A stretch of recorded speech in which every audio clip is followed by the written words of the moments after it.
साथियों जय हिंद। आज बड़े खुशी की बात है। आज की काली रात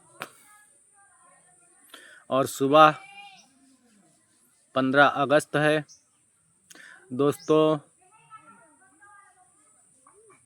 1857 से लेकर 1947 के बीच जो भी युद्ध चला अंग्रेज़ों के खिलाफ़, जिसमें हमारे देश के वीर सपूतों ने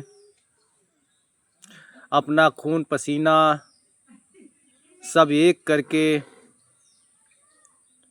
और अपने प्राणों की आहुति देकर आज देश आज़ादी उन्हीं की वजह से मना रहा है, जिन्होंने अपना घर परिवार छोड़कर और देश के लिए लड़ाई लड़ने के बाद उन पर मुकदमा भी हुए, जेल भी गए।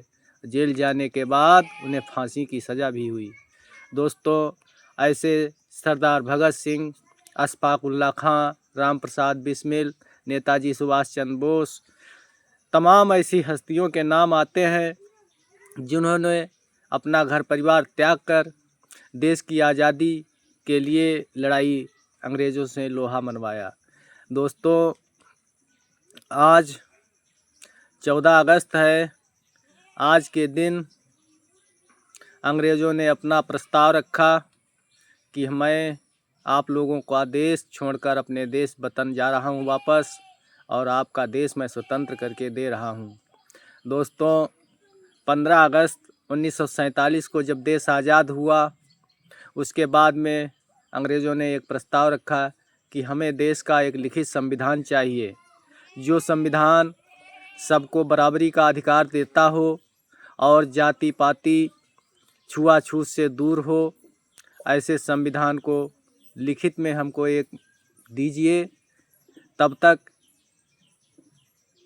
एक मनोनीत अपना प्रधानमंत्री चुन लीजिए और गवर्नर हमारा रहेगा।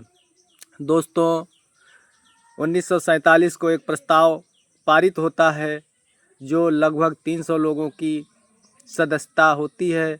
वो कमेटी बनती है और कमेटी में मुख्य भूमिका डॉक्टर बाबा साहब भीमराव अंबेडकर का होता है, जिन्हें कानून का मंत्री भी कहा जाता है, कानून के जनक भी कहा जाता है, संविधान निर्माता भी हैं। दोस्तों बाबा साहब भीमराव अंबेडकर ने इस संविधान की ड्राफ्टिंग कमेटी का अध्यक्षता भी मिली, और उन्होंने जो भी देश के अंदर हम गरीबों के जो शोषण होता था, अछूत दलितों के साथ जो भी शोषण होता था, उसके लिए उन्होंने एक संविधान में कानून दिया और भारत देश की सरकार चलाने को उसमें सारे कानून बनाए, और आज वही कानून पालन किए जाते हैं।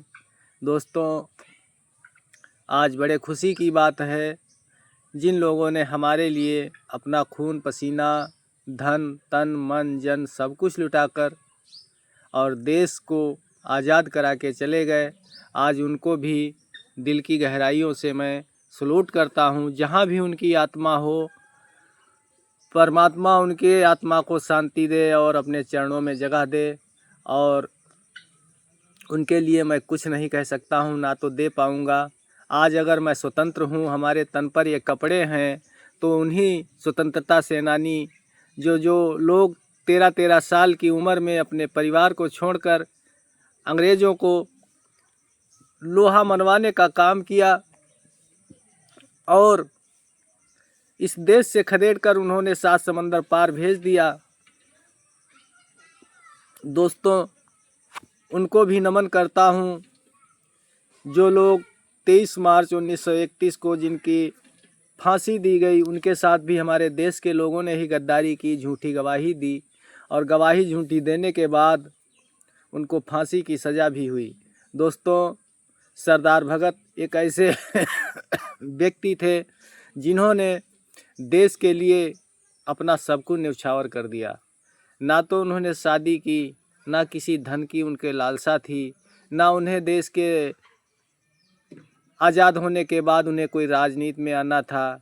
लेकिन दोस्तों ऐसे वीर सपूतों को मैं बार बार नमन करता हूँ, सलूट करता हूँ।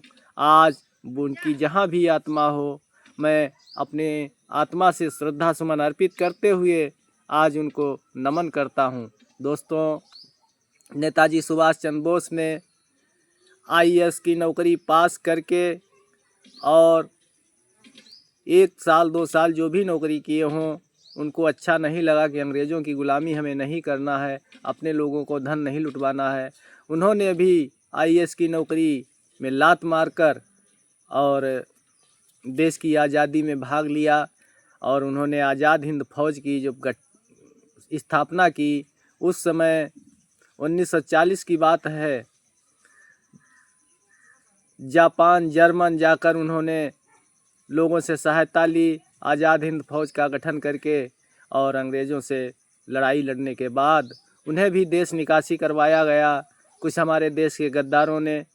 और आज नेताजी सुभाष चंद्र को भी मैं सलूट करता हूँ, जिनकी वजह से आज देश आज़ाद है और हम लोग स्वतंत्र हैं। बाबा साहब भीमराव अंबेडकर को भी मैं नमन करता हूँ, जिन्होंने हमें तमाम मौलिक अधिकार देकर चले गए, चाहे संपत्ति का अधिकार हो, भूमि का अधिकार हो, मकान बनाने का अधिकार हो, शिक्षा प्राप्त करने का अधिकार हो और स्वतंत्र रहने का अधिकार हो। तमाम तरीके से हम लोगों को जो अधिकार दिए हैं, मैं बाबा साहब को नहीं भूल पाऊंगा, क्योंकि उन्होंने अपने 4 बच्चों को नहीं देखा, लेकिन हम लोगों के लिए उन्होंने अपने प्राण जब तक रहे तब तक लड़ते रहे, अंतिम सांस तक।